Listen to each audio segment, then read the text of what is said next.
En los últimos tiempos hemos escuchado permanentemente el término socialista del siglo XXI. Y hemos escuchado cómo los socialistas del siglo XXI son calificados por otros que se denominan liberales como fascistas. Y hemos escuchado también a algunos liberales afirmar que los socialistas no son tan socialistas, sino que son más bien nazis. Los nazis han calificado a los liberales de socialistas y los socialistas a los liberales de nazis. Y en medio de esta enredadera está la gente que realmente nunca se ha tomado el tiempo, o muy rara vez se ha tomado el tiempo de sentarse a entender qué son estos términos, qué significan y cuáles son las ideas que hay atrás de ellos. Y también, si acaso, si cabe, clasificarse a uno mismo como socialista, como liberal, como comunista, o como socialista del siglo XXI, o como facho. Y eso es lo que pretendemos dilucidar hoy en este nuevo capítulo de Cuarto de Guerra, aterrizar estos términos que últimamente se ponen muy en la boca de todo el mundo, pero que cada vez pierden más sentido. Este es Carlos Andrés Vera, su servidor, acompañado de Rafael Lugo y Oscar Vela. Bienvenidos a esta edición nueva de Cuarto de Guerra. Ahora sí, desde el Cuarto de Guerra, desde el sótano en donde estamos ocultos, atrincherados. Este es nuestro búnker, Cuarto de Guerra. Bueno, después de esa introducción, vamos entonces. Necesaria creemos nosotros haber hecho este programa porque cada vez hay más connotación y difusión en redes sociales, ¿no? Cada vez más se escucha y se lee las opiniones de la gente en redes sociales. Las redes sociales se están convirtiendo ya en medios no solamente de opinión, sino que también de información. Y entonces, para no recibir una información o para no emitir una información irresponsable y equivocada, sí nos dimos cuenta que era importante pues empezar a definir realmente qué nos queremos decir cuando nos estamos acusando de un... ¿Y vos qué eres, güey? ¿Vos qué eres? Sí, vos qué eres. Verás, cuando dijiste facho hiciste así. Claro. Yo me sentí facho, dije. Entonces dije, me muero y sigo facho. Entonces, yo no sé. Hay unos cojudos en Twitter que me dicen progre. Ajá. Pero yo más bien creo que soy liberal. Ajá. Surge la confusión y además la izquierda le robó al liberalismo un montón de conquistas en la historia. Sí. ¿No? Y eso repercutió para que ahora cuando una persona habla de derechos nuevos o de ampliar derechos, automáticamente te califiquen de progre sin realmente analizar de qué derecho estás hablando. Porque cuando tú pides la intervención del Estado, pero por la necesidad, porque el Estado es el que legisla. Entonces tú dices, bueno, tenemos que lograr que el Ejecutivo y el Legislativo se pongan de acuerdo para crear una normativa, por ejemplo, que se apruebe el matrimonio del mismo sexo, ¿no es cierto? Se necesita la intervención del Estado. Pero el rato que hay gente traumadita, oye, Estado, y les da un yello y dicen, progre, ¿no? Porque creen que el Estado... El invocar al Estado necesariamente ya es malo. Pero eso más tiene relación con cómo el derecho, cómo el derecho se construye, ¿verdad? Porque el derecho también se puede construir para quitarle poder al Estado. Pero también, sí, claro. por supuesto, pero también sí es o sea, sí puede ser considerado progre desde el punto de vista despectivo, desde el punto de vista de la izquierda o del socialismo, el utilizar al Estado para intervenir en la propiedad privada, etcétera, que es esa y es otra cosa. Es más bien un término utilizado mucho por el conservadurismo. El progre, claro. Desde el lado conservador. Y yo les he visto también a los liberales más radicales hablar claro, de progre. Desde el lado conservador, sin duda, esos son los progres, ¿no es cierto? Y además lo hacen despectivamente. Pero tendríamos que retroceder, porque claro, el progre es como una versión nueva del socialdemócrata, es como una versión moderna del socialdemócrata. El libertario, si quieres, es una versión más moderna y más radical. Quizá el libertario liberal, exacto, es mucho más radical que el liberal, ¿no? Del liberal, ajá, es como el liberal extremo, ¿no? El libertario es casi un anarquista. El libertario es un liberal, pero llevado al extremo, ¿no? Pero para eso tenemos que entender lo que es un socialdemócrata, un socialista, un liberal. Y la historia. ¿Por qué no arrancamos por ahí? Hagamos una pequeña lectura. Tenemos aquí unos pequeños y muy breves. Tenemos pollas. Yo les voy a comentar lo que es el liberalismo. O sea, como, a ver, tenemos pollas, pero sí, loco, sí, eso no sí, tiene nada que ver con el programa. Estas pollas. Otras pollas. En tu época se decía pollas.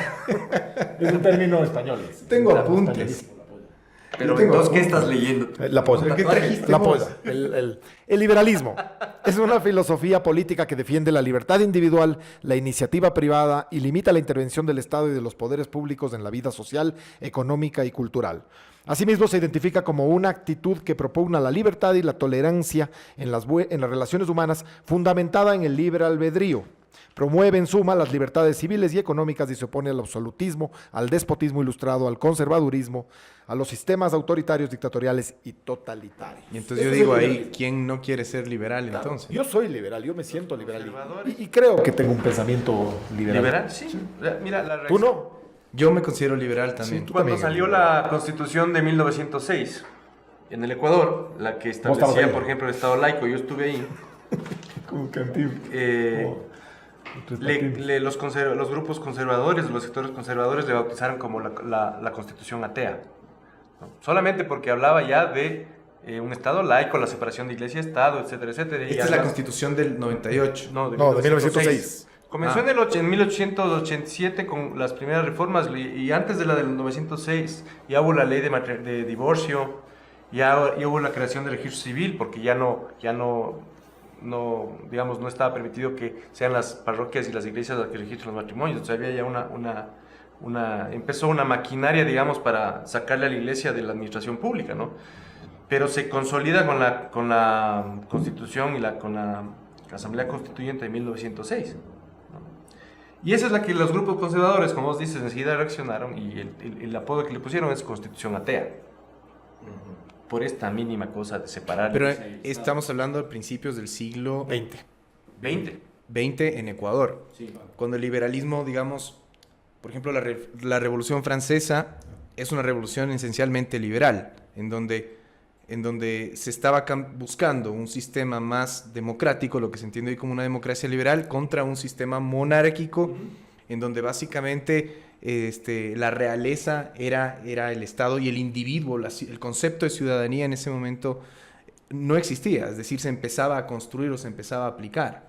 Entonces, a finales del siglo XVII, a principios del siglo XVIII, empiezan estas revoluciones que tienen principios liberales, en donde básicamente se empieza a rescatar el principio de ciudadanía. Tú eres un ciudadano y el Estado no está por encima tuyo, sino que tú estás por encima del Estado. Es decir, tus derechos, tus libertades están por encima del Estado. Digamos, esos principios liberales han ido evolucionando, se han ido perfeccionando, se han ido puliendo con los siglos, pero es esencialmente eso. El liberalismo nace como una respuesta a los modelos políticos totalitarios, autoritarios, monárquicos, y rescatan al individuo y le dan un rol protagónico al individuo, a su pensamiento, a sus libertades, tanto civiles como económicas. Exactamente, pero se oponen, digamos, en esencia, efectivamente, a los sistemas totalitarios, a las monarquías anteriores, bueno, todavía algunas vigentes, pero sobre todo se opone a lo que todavía estaba de moda en aquel momento, al conservadurismo. Bueno, sigue de moda, nosotros todavía tenemos esa moda. Al conservadurismo sobre todo, ¿no es cierto? A esa mezcla indisoluble además entre la religión y el Estado, la religión católica y el Estado, de donde vienen los conceptos conservadores. Y es interesante ahora, entonces, escuchemos, porque quizás sobre el liberalismo no hay tanta discusión respecto del concepto. No te dicen eres un liberal, así Es que a mí me parece Antes sí. que tú dijiste algo importante, Rafa, antes, porque muchos de estos conceptos han sido arrebatados por una izquierda moderna que quiere hacerte creer que el socialismo es eso, cuando realmente esos son principios liberales. Y ahí es donde entramos en ya conceptos súper. O sea, por ejemplo, es cuando tienes un líder del socialismo 21 poniendo como ejemplo, como referente a un liberal del siglo XIX. Entonces empiezan a mezclarse las cosas y además el socialismo pero al no mismo tiene nada tiempo que ver con ese liberal. Al mismo tiempo a Marx como teórico, ¿no? Exacto. Esto es una amalgama de cualquier cosa. Exacto. Entonces, vamos a llegar a eso, pero estas conquistas civiles, este protagonismo del ciudadano obedece a revoluciones y a principios liberales, ¿no? Partamos de ahí. Yo estoy de acuerdo, pero también creo que es importante separar el tipo de derecho que se que se ha construido a partir de la propuesta de qué sector. Porque, por ejemplo, el Código del Trabajo, que es de la década de 1920, ya tuvo tintes más bien de izquierda, porque es un código que entra a proteger al trabajador.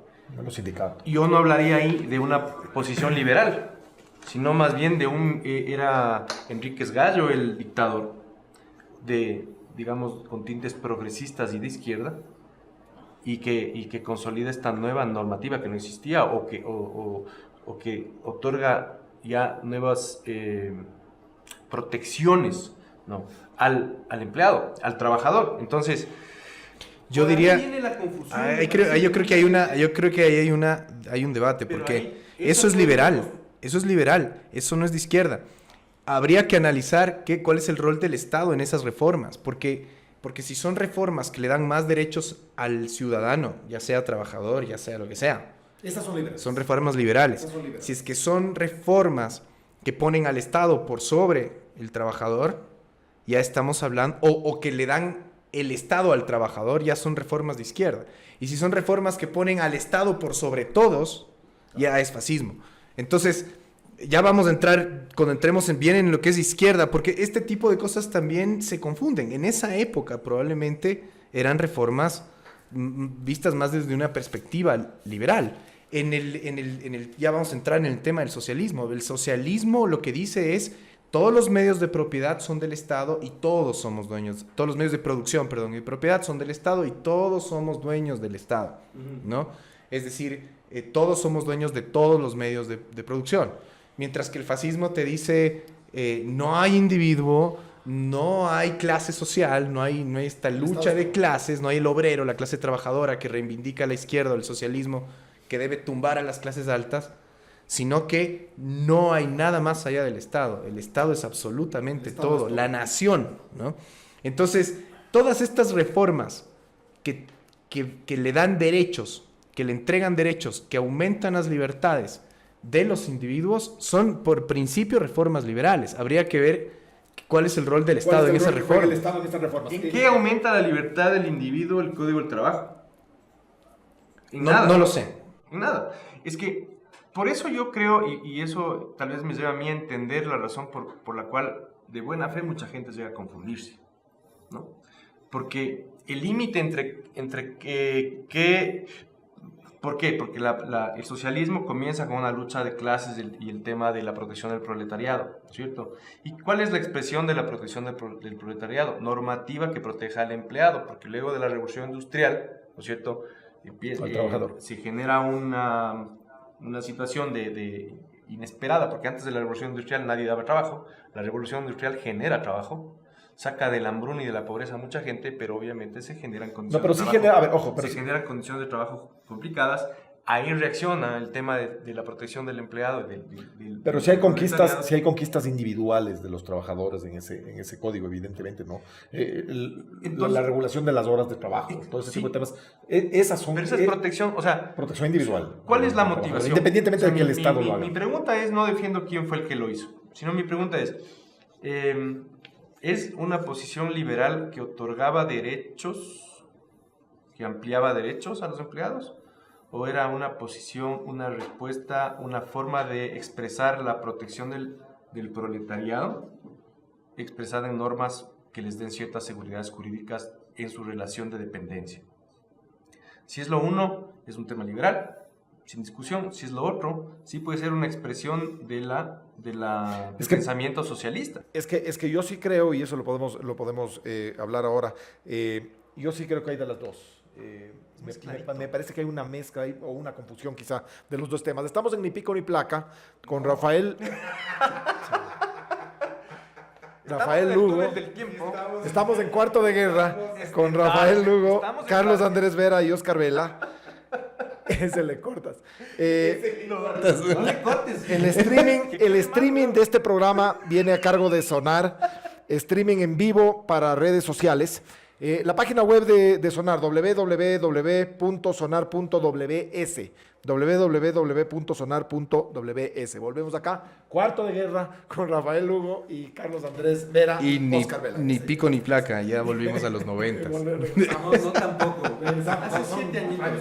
7. No tanto. Comenzamos a 7. Pero terminó hace. Bueno, terminemos, para darle cierto orden a las ideas, terminemos de cerrar lo que era el liberalismo para entrar luego en estas ideas de izquierda, ¿no? El gran filósofo del liberalismo, el inicial, es John Locke, ¿no? Un inglés, finales del siglo... Aquí tal vez me equivoqué al inicio. Las revoluciones liberales son del siglo XVIII y XIX. ¿Sí? Locke, si no me equivoco, empieza a escribir o empieza a publicar sus ideas siglo XVII. Pero... Sí, ajá. Él básicamente tenía un gran, si tú quieres, rival, un contrincante que era Thomas Hobbes, con el cual, pues, básicamente tenían dos visiones diferentes y ahí es donde empiezan a aterrizarse más las ideas liberales, ¿no? Era monarquía por parte de Hobbes versus parlamento por parte de Locke, ¿no? Es decir, Locke decía la representación del ciudadano es a través del parlamento, que además representa la variedad de ideas, de cultura, de visiones de una nación. Un parlamento es lo que mejor expresa en un sistema político al ciudadano. Que es la división de poderes, ¿no? Luego.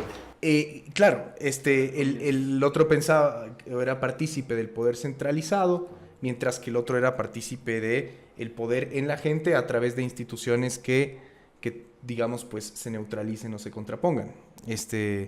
Y pues eso es esencialmente el liberalismo, ¿no? Por eso cuando viene la revolución liberal al Ecuador también, donde Alfaro fue, digamos, la cabeza, hay una cantidad enorme de reformas que van contra estos principios de que el poder tiene algún tipo de origen sobrenatural, que era algo que también sostenía Locke. Es decir, la iglesia no tiene por qué tener el poder que tiene los reyes, los presidentes, los que están a cargo no tienen por qué tener ningún origen divino, ni ser pues enviados por Dios, ni nada por el estilo. Y también hay y esto es un punto muy importante del liberalismo, irse contra el origen sobrenatural del poder, ¿ya? Porque antes el poder era otorgado por Dios, la divinidad. ¿no? Por la divinidad. Por la divinidad. Asociado a este tema del liberalismo viene este otro término que se utiliza mucho, el del progre o el progresista, que deriva del progresismo, y vamos a leer un poco lo que es el progresismo. Según yo, es una versión moderna del socialdemócrata, que es una versión no tan antigua del socialista. Según yo. Pero tiene ahí, va con una rémora siempre el progre. El progre como que tiene este gustito por el Estado. El Estado tiene que estar en todo. Tiene también un componente de tema no religioso. Evidentemente por eso te atacan como progre los conservadores o religiosos, los muy religiosos. Ahí es donde se empiezan a mezclar las cosas. Es curioso porque hay una mezcla, hay una confusión entre efectivamente liberal, libertario, progre. Todo es más o menos lo mismo en la jerga de las redes sociales o en la jerga actual, digamos, en general. Es más o menos lo mismo. ¿Qué es el progresismo o el progresista? Es el apoyo al desarrollo social mediante la incorporación de los avances científicos, tecnológicos, el progreso económico y la organización social. Está formado por diversas doctrinas filosóficas, éticas y económicas del liberalismo y el socialismo democrático. Los progresistas persiguen el progreso en lo social, económico, político e institucional. Asimismo, rechazan la dicotomía izquierda-derecha por considerarla desfasada. Los progresistas sostienen que la lucha entre las doctrinas capitalistas y las socialistas no tienen ya sentido en el siglo XXI tras la caída del muro de Berlín. Ese es un breve concepto de lo que es el progresismo. O sea, el progre le da al capitalismo como ganador. Sí, porque después de la caída del muro de Berlín, hasta Rusia se hizo capitalista. Sí, claro, por supuesto. Pero te fijas cómo cuando te dicen el progre o el progresista, siempre ahí hay un componente religioso, o más bien dicho, ateo y estatal. Hay un componente estatal también allí. Hay una confusión de conceptos aquí. Pero más que una confusión es una reducción casi al absurdo de su propia ideología. El que se considera, por ejemplo, libertario, pero el que no es un verdadero libertario, que ha estudiado bien lo que es el libertario, lo que es ser un libertario, digamos, lee unas 4 páginas y dice, soy libertario. Y en resumen, el libertario quiere, casi como vos dices, una anarquía. Sí, es casi ¿cierto? anarquía. Entonces, como es una casi anarquía, el Estado no tiene que existir en nada, ¿no es cierto? Y entonces se instalan en un sitio, en un norte, digamos, ¿no? Se instalan, y de aquí para abajo, todo lo que no sea libertario es progre. O sea, todo lo que huela a Estado es progre. Ya desaparecen las nociones de liberalismo, desaparecen incluso las nociones de fascismo, desaparecen las nociones de comunismo, de socialismo. Simplemente ya todo lo que no sea libertario es progre, ¿no es cierto? Todo lo que no sea conservador es liberal. Yo digo... Todo lo que no sea liberal es curuchupa. O sea, ese es el problema de ubicarse en un sitio, ¿cierto? Y reducir lo que uno, a la mínima expresión lo que uno mismo cree, y pensar que todo lo que no es lo que uno cree es solamente otra cosa. Es decir, como que estuviéramos en un mundo blanco y negro, ¿no? Y yo me he dado cuenta de cómo discuten en las redes sociales las personas y cómo están hablando de ciertas cosas, pero nunca concretan, porque en el fondo ya solamente se califican, se ponen etiquetas. ¿Ah? Vos eres neoliberal porque propones alguna cosa tipo vendamos Petroecuador, porque esa pendejada se roban todo. Entonces mejor cobremos impuestos a una transnacional que compre Petroecuador a que nos ganemos una utilidad adicional, Claro. que igual se roban. Esa es una teoría Tú neoliberal. propones eso, ¿qué te van a decir? Eres un neoliberal y punto. Y nada más que eso. No eres una persona que está pensando tal vez simplemente en una forma liberal o de simplemente descentralizada alternativa. o alternativa Claro. de las cosas. Y si tú propones que haya un matrimonio de personas del mismo sexo o adopción de parejas del mismo sexo, Progre. eres simplemente ateo Progre. o progre. Progre. Uy, ahí están los progres. Y- Por eso te digo, hay una descalificación automática. Hay una descalificación, pero que nace del propio desconocimiento de lo que uno mismo cree que sabe. Les aterran los progres o el progresismo, les aterran. Sobre todo a los conservadores de estos extremos. Es casi Satanás. Pero es que yo creo que nos adelantamos con lo de progre. De lo que yo entiendo, el progre es una persona de izquierda democrática, socialdemocracia, lo que era hace unos años la socialdemocracia, lo que era Ricardo Lagos en Chile, Pero eso es teóricamente. lo que era Rodrigo Borja en el Ecuador, es decir, un tipo de izquierda que tiene cierta simpatía por ciertos principios socialistas, pero que quiere implantar esos principios en el contexto de una democracia liberal. ¿Ya? Pero eso es realmente. Vamos a hacer la democracia liberal, o sea, creemos en la división de poderes, creemos en las elecciones libres, creemos en las libertades civiles, pero creemos que el Estado tiene un rol protagónico también en la vida de las personas, sobre todo porque hay muchos problemas sociales que tienen que ser abordados por el Estado y por lo tanto nos consideramos socialdemócratas, ¿no? Es decir, esta mezcla de socialismo y democracia liberal. Pero antes de eso está el socialismo. ¿Y qué es el socialismo? El socialismo bueno, el socialismo o el comunismo, que me parece que están bien cerquita, aunque yo, la verdad, a mí me cuesta mucho diferenciarlos, parten de algunas ideas, como por ejemplo la de la lucha de clases. Comunismo de etapa final. ¿No? La lucha de clases es una consigna que hasta hoy tú escuchas en la gente del Partido Comunista. Yo tuve la oportunidad de compartir un programa de televisión hace unos meses con gente del Partido Comunista del Ecuador. En Soho hace algunos años habíamos hecho que ser director nacional del Partido Comunista era un oficio en extinción después del correísmo. Eso se puso en boga otra vez de ahí. Ahora el Partido Comunista está lleno de gente, es increíble. Pero bueno, ellos hasta ahora hablaban de la lucha de clases, ¿no? Llegaban en su Ford Explorer, pero hablaban de la lucha de clases. Y la lucha de clases es esta idea de que las clases humildes, las clases trabajadoras, se deben tomar el Estado. Se deben tomar el Estado para convertir básicamente al Estado, a la nación, en una sola clase, que es la clase obrera, que además es la dueña de todos los medios de producción del Estado, ¿no? Para muchos es un sistema ideal, porque es un sistema justo, en donde nadie está por encima de los otros, pero ignoran completamente la naturaleza humana Y por lo general, a mí no se me ocurre un solo socialismo que no sea democrático, uno solo, donde no haya habido una clase gobernante que se haya enriquecido Que se haya a costa prolongado en el de, tiempo. a costa de la Lo que pero pasa se haya es- prolongado y además recontra enriquecido. Lo que ¿no? pasa es Sí. que los pasos teóricos del socialismo nunca se han cumplido, porque Claro, el comunismo era la etapa final. la etapa final, pero Así es. ¿cuál es el planteamiento? A ver, el Estado recoge la propiedad, ¿no es Y la cierto? reparte para y luego toditos. la reparte. Pero hasta ahora nos hemos quedado solo Porque en la parte en la toditos que... son los dueños. Sí, Claro. luego solo nos hemos quedado en la parte en la que el Estado recoge. Claro. El No, Estado no, pero recoge, sí reparte sigue recogiendo. a los del recoge, partido. reparten entre ellos. A los del partido.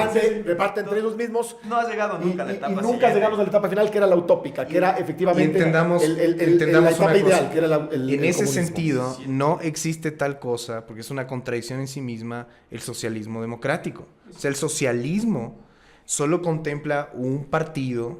El porque- socialismo, que es distinto a la socialdemocracia. No, sí, pero es que la socialdemocracia ya viene a ser Es una otra cosa. contradicción en sí misma. Es un La intento. socialdemocracia es una postura digamos, Para mí un la intento de democracia con un alto grado de conciencia social, tal vez. para mí son liberales del closet. Es lo que mejor ha funcionado. Los Y socialdemócratas comenzar. son liberales de Vamos a- closet. Vamos a regresar, vamos a ir a hacer nuestro primer corte para publicidad. Estamos ahora sí en Cuarto de Guerra con Rafael Lugo, Carlos Andrés Vera y Oscar Vela. Volvemos en un momento. Volvemos con Cuarto de Guerra, Rafael Lugo, Oscar Vela y Carlos Andrés Vera. Les recordamos que el streaming de este programa viene a cargo de Sonar, streaming en video para redes sociales. Sonar está en www.sonar.ws. Ahí la pueden encontrar.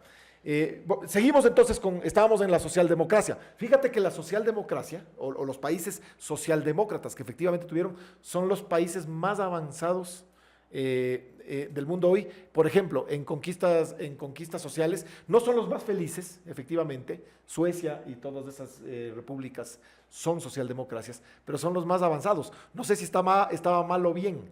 Creo que ya quisieran varios países llegar efectivamente a ese nivel de evolución de socialdemocracia, que es distinta al socialismo. Yo Completamente aquí, distinto a al riesgo de pecar frente a la academia, que domina mucho mejor estos temas, socialismo. Los académicos nos van a y sacar yo la yo mano, voy a ¿sabes? pensar que esos países son países esencialmente liberales. Porque quiero volver un poco a lo que estábamos hablando antes. El socialismo no es compatible con la democracia.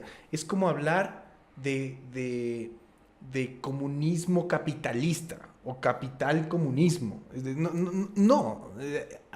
Es uno... Socialdemocracia, no es socialismo democrático. Pero lo social viene del socialismo. El socialismo es... Por eso se identifica, la socialdemocracia se identifica como una postura de izquierda moderada, no de postura izquierda extrema.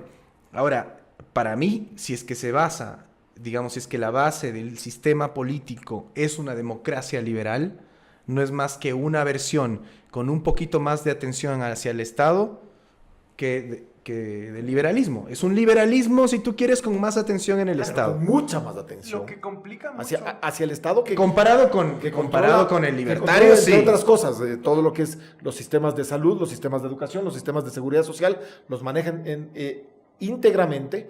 ¿A cambio de qué? De unos impuestos muy, muy elevados, muchísimo más elevados probablemente que en otros países, pero funcionan, no te voy a decir evidentemente a la perfección, pero funcionan muy bien, y le mantienen a la gente con relativa tranquilidad.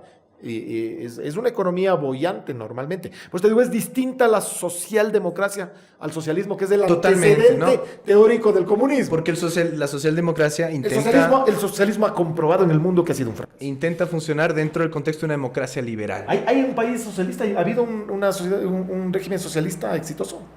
¿Recuerdan ustedes? Tú podrías hablar de Cuba, pero Cuba es un país... Ya hablamos que eso es una... O sea, Cuba no es un país exitoso si es que tú lo ves desde el punto de vista de las libertades, desde el punto de vista de la economía, desde el punto de vista de, no sé, de la calidad de vida de Si las tú divides personas. los derechos, como habíamos hablado, probablemente sí. Porque dices, claro, lo que pasa es que... renunciar a un derecho a cambio de otro, Exacto, ya pero no puedes tú renunciar al derecho Cuba es esencial. un país exitoso desde el punto de vista dictatorial, porque es una de las dictaduras más largas del mundo y desde ese punto de vista Lo es muy... consiguieron. la familia Castro, Lo entonces. consiguieron. A ver, tenemos que tomar en cuenta que una de las cosas que complica esto es el paso del tiempo. ¿no? Es más o menos como cuando tú avanzas por el mundo y no sabes realmente estás al sur de qué y al norte de qué, o al este de qué o al oeste de qué. Porque un liberal, por ejemplo, de 1930, No patees, loco. hoy es un conservador, probablemente, Sí. ¿no? Claro. Yo el otro día leía una... Alfaro sería un totalitario hoy día. Claro, yo el otro día leía un ensayo sobre la historia del sufragio femenino en el Ecuador, desde 1840 hasta 1929, que ya se permitió, digamos, el sufragio femenino. Y este ensayo de unas autoras de apellido Getchell y Prieto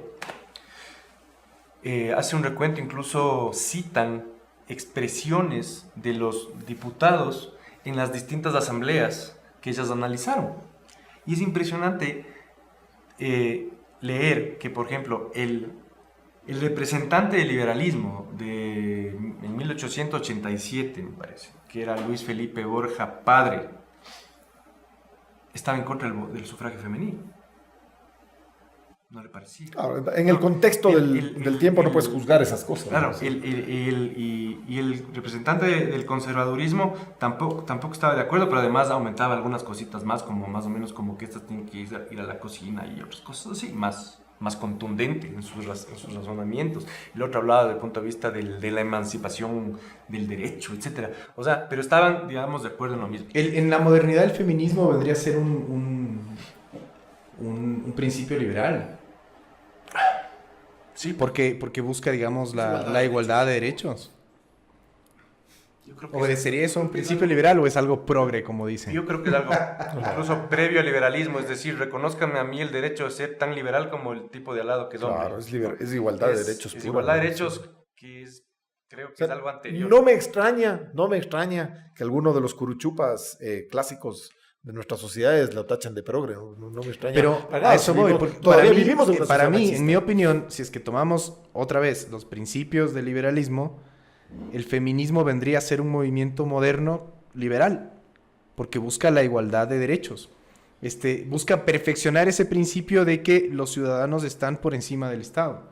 Busca perfeccionar, digamos, busca arreglar esas fallas en el sistema, porque en los últimos 200 o 300 años se han avanzado muchísimo en derechos ciudadanos, pero siempre dejando algunos pasos atrás a la mujer. Claro, siempre dejando unos pasos atrás a la mujer. U otras minorías. Entonces O resulta que minorías en sí, general. todos los ciudadanos en general tenemos más derechos con el paso del tiempo, pero siempre la mujer un poco menos, un poco menos, un poco menos. Y el feminismo como que dice, a ver, vamos a igualemos, vamos a Básicamente, tapar esas el fallas en feminismo- el sistema, vamos a resolver esas fallas en el sistema. Igualdad de derechos, igualdad de oportunidades. Tú tenías otros términos. Fíjate cómo hemos conversado un poco de estos términos, de la distorsión de estos términos en la jerga común, digamos, en el diálogo común, en las redes sociales, por supuesto. ¿Cómo se distorsionan el progre, el liberalismo, el neoliberal. libertario, el neoliberal? El facho que tú mencionaste El en facho, la hablemos de- introducción. hablemos del Ese es un fascismo. tema interesante también. El facho es el más facho, reciente de ahora, los movimientos. Todo el mundo ahora resulta que te atacan de facho por cualquier cosa. No, te pero para atacan mí de facho. sí hay un facho bien marcadito en los últimos años, pero sí, facho. A ver, pero A ver, ¿qué es el facho? ¿Cuál es el a ver, fascista? El fascismo nace como una tercera vía al comunismo y o socialismo y al liberalismo, ¿no? Volviendo a estos principios de ciudadano-estado, de relación del ciudadano con el Estado, si el liberalismo era el ciudadano está por encima del Estado, si el socialismo era la clase obrera es el Estado, el fascismo es la nación, es el Estado y nada está por encima de la nación. Ninguna clase obrera, ninguna clase social está por encima de la nación y ninguna ideología y ningún individuo y ningún valor humano, nada está por encima de la nación. La nación es el valor supremo en el fascismo, ¿no? Luego Hitler tomó esos principios fascistas y le incorporó en el nacionalsocialismo el tema de la raza, de la etnia y del tema genético, del patrimonio genético de una nación. La supremacía. ¿Ya? Pero digamos, si no me equivoco, el primer fascista es Mussolini. El creador hasta del término. Entonces, Mussolini. claro, en el fascismo, pues el Estado es el valor supremo, la nación, nada está por encima del Todo Estado. para el Estado, Tiene, nada contra el Estado. tiene una carga supremamente nacionalista y supremamente corporativista, es decir, todas las instituciones del Estado ya no representan a los ciudadanos, representan Partido único. al partido único, que además es el gran defensor del valor de la nación o de los valores de la nación. ¿Ya? Con un sistema de economía mixto. Esa es la diferencia del comunismo. Sí, en la economía un poco hace lo que funciona, ¿no? Es decir, Sí, claro. puede ser incluso una economía totalmente liberal, libertad de empresa, poca intervención del Estado en Economía mixta. la economía. Porque si es que le sueltas totalmente ya se sale del Estado. Y la frase de Mussolini era todo en el Estado, nada contra el Estado, nada fuera del Estado, ¿no? Entonces no había liberalismo. Hay unos aprendices maravillosos en este siglo XXI. En el XX también hubo, por supuesto. Pero en este siglo XXI hay unos aprendices maravillosos del fascismo. Yo digo, a ver, Unos seguidores ocultos. cuando tú tienes, vamos a la modernidad, cuando tú tienes un partido político que se convierte casi en una extensión del Estado, o el Estado se convierte en una extensión del partido político.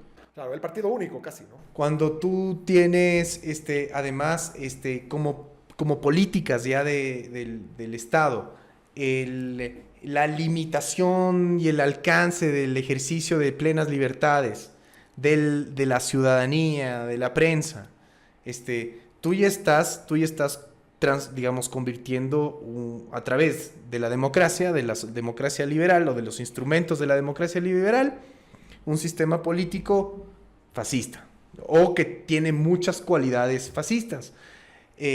Recientemente en la modernidad, cínicamente, raramente mezcladas con algunos principios socialistas, ¿no? El tamaño del Estado, la economía dirigida por el Estado, es decir, no es que desaparece la empresa privada, no es que el obrero pasa a ser dueño de todo, pero a la empresa privada la reduces y haces el Estado cada vez más grande, más grande, más grande.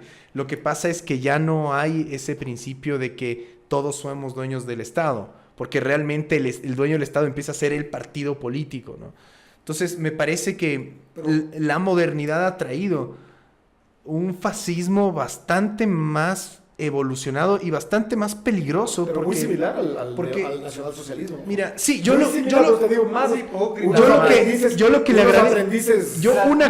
Una cosa le doy a Hitler. Hitler era clarito. Hitler decía, nosotros vamos a hacer el partido único, nosotros vamos a acabar con los comunistas y vamos a acabar con los liberales y con los socialdemócratas y los vamos a enterrar y nosotros vamos a gobernar este país. ¿Está claro? Y él lo decía así clarito en una tarima.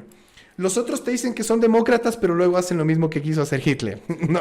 Entonces... Por eso te digo, el actual fascismo es hipócrita porque Mussolini no llegó a la brava, no jugando a las elecciones.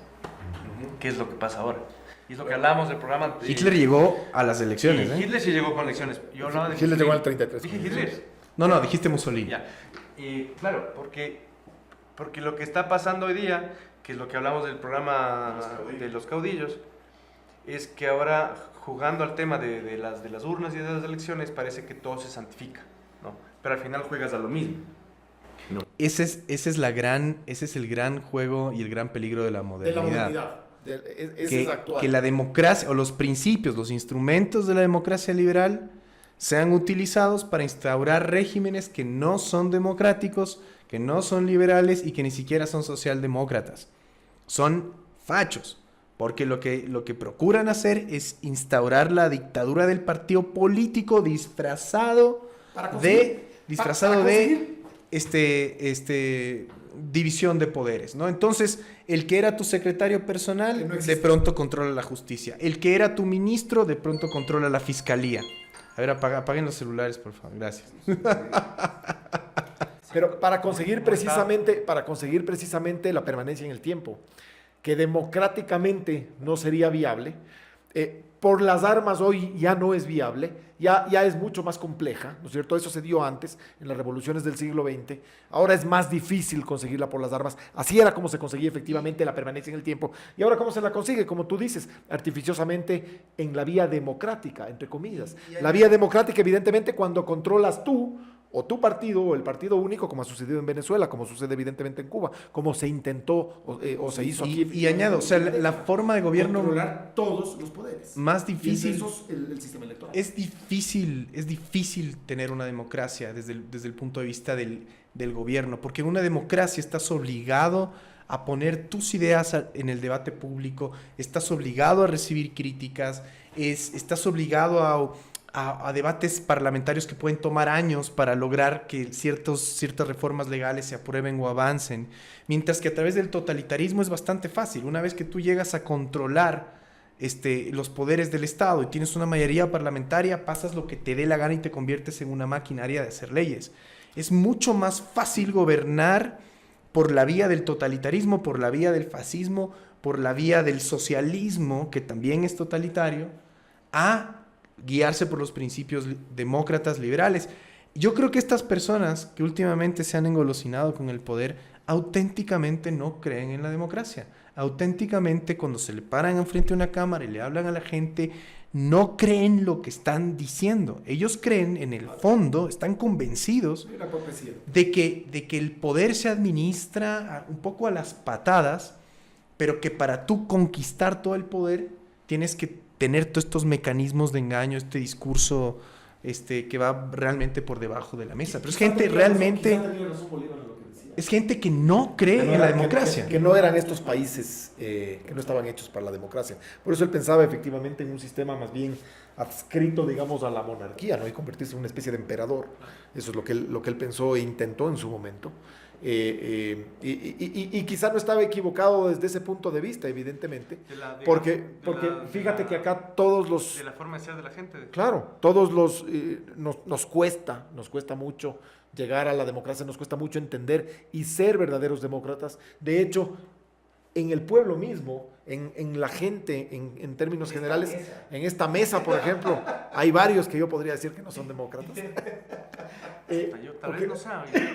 Es que fíjate, hay muchas cosas que tú dices. Alguna vez conversamos y tú decías el otro día, Rafael, en uno de los programas anteriores, ¿cuántas veces se escuchó decir aquí que ojalá nos llegara a nosotros una dictadura como la de Pinochet? Ojalá tuviéramos un Pinochet. ¿Cuántas veces, cuánta gente pensó así crecimos en los 80, Entonces, en los 90? Somos demócratas de verdad. Yo creo que no. Yo creo que no. No, porque primero no puede ser algo que tú no sabes lo que es. Tú no puedes asumirte como algo si no entiendes lo que es. Y creo que como sociedad no sabemos lo que es eso. No sabemos lo que es democracia, no sabemos lo que es la democracia liberal, no lo sabemos. Ergo, tú no puedes definirte como sociedad, como demócrata liberal si nunca lo has experimentado. Porque se cree que la democracia es solamente elecciones. Exactamente. Hay esa confusión también. La democracia implica renunciar a algo. Ceder. Como el Y matrimonio. aquí en el Ecuador... Y respetar los derechos. Y en el Ecuador... Esencialmente. Y en el Ecuador el que cede es cojudo. Sí, pero es precisamente por eso, porque nosotros no respetamos los derechos. Estamos en Cuarto de Guerra con Rafael Lugo, Carlos Andrés Vera y Oscar Vela. Vamos a hacer, antes de terminar y cerrar este programa, una recomendación de libros. Hemos traído algunas cosas como para comentar. Efectivamente, no sé, Carlos, ¿tú tenías algo que comentar de libros o de documentales, de cine? Empecé a leer Ecuador entre dos siglos de Osvaldo Hurtado y se lo recomiendo a cualquiera que quiera ampliar su cultura política, sobre todo por lo que ha pasado en los últimos 40 años en el Ecuador. Creo que el aporte de Osvaldo Hurtado a la historia política, a la cultura política, de la democracia en general, a partir de esta investigación que le ha tomado muchos años de escribir, y no es su primer libro sobre esos temas, es valiosísima, ¿no?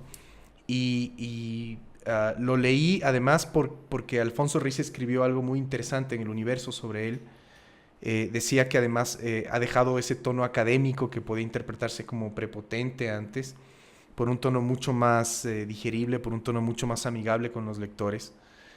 Y vaya que es increíble ver en ese libro de dónde vienen los vicios actuales, ¿no? Tan solo sembrados hace 40 años, cosas como las que tú comentabas en el otro programa, cómo anularon, por ejemplo, a Saad Bucaram a través de reformas dedicadas a esa persona, pero también cómo sale el Ecuador de la dictadura y cuáles son las fuerzas políticas que reman para salir de la dictadura a una democracia liberal, con imperfecciones, pero democracia liberal, versus esas fuerzas políticas que no querían salir de la dictadura y que boicotearon el proceso democratizador.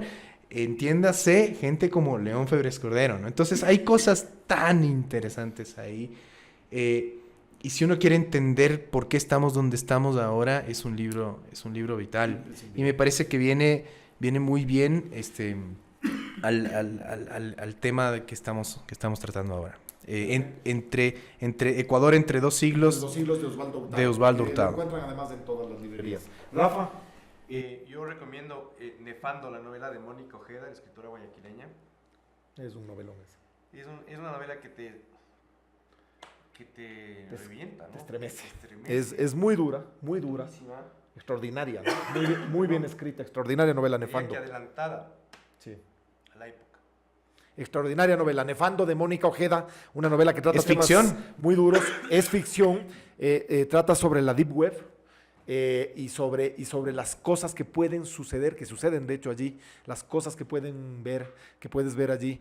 Es realmente dura, muy dura, trata también el abuso infantil de una forma muy cruda, pero es extraordinaria, con una arquitectura magnífica. Mónica Ojeda, Nefando. Y otra novela que les vamos a recomendar de Arturo Pérez Reverte, Eva. Esta es la novela que sucedió a Falcó, a ese gran personaje de Arturo Pérez Reverte, que es una suerte de cínico, medio fascista, adscrito a Franco, y en 1937 tiene una serie de misiones para poder lograr efectivamente lo que se dio más tarde, 2 años después, la conquista del gobierno por parte de Franco. Falcó es un personaje de esos inolvidables de la literatura, y en esta novela, en Eva, sigue la historia de este cínico, cuya misión era efectivamente conseguir, entre otras cosas, el poder para Francisco Franco, como efectivamente se lo logró. Eva de Arturo Pérez Reverte, muy recomendada. Acaba de salir, esta es la nueva,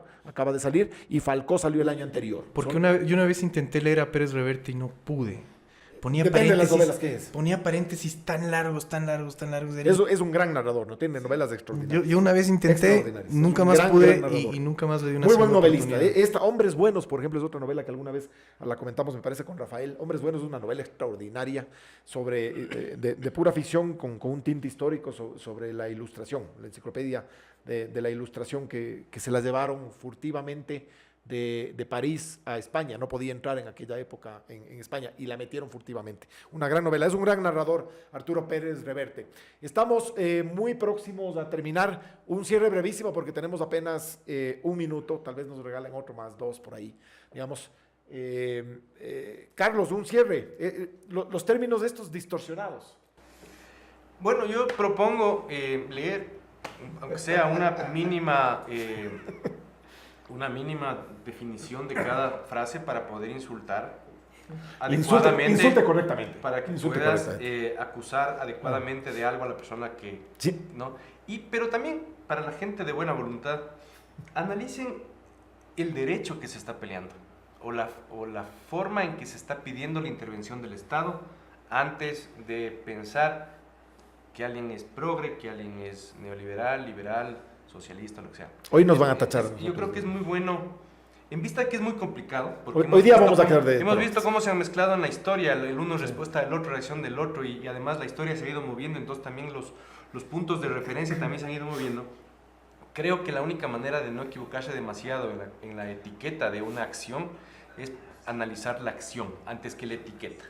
Sí, saber a qué nos referimos. Yo creo que se le ha hecho mucho daño en los últimos años a través de la propaganda al término liberal, a través de ese neoliberalismo. Sí, que también es una confusión, ¿no? Sí, también, pero creo que se ha convertido al término liberalismo en una mala palabra y me parece peligroso, porque el liberalismo es el origen de los derechos civiles desde hace siglos.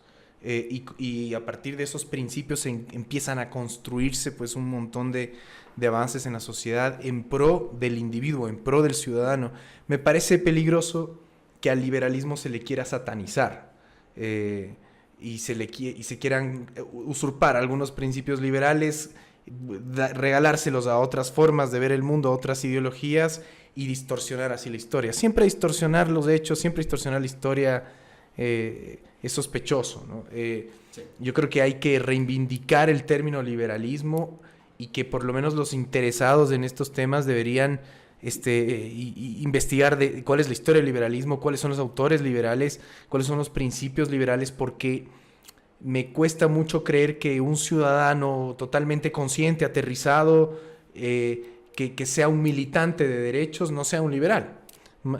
Es difícil. Sí, ha sido, la verdad es que ha sido enriquecedor todo este programa, hablar de cómo se han distorsionado, se han confundido todos estos términos. Aquí, entre un progre y un facha, me despido.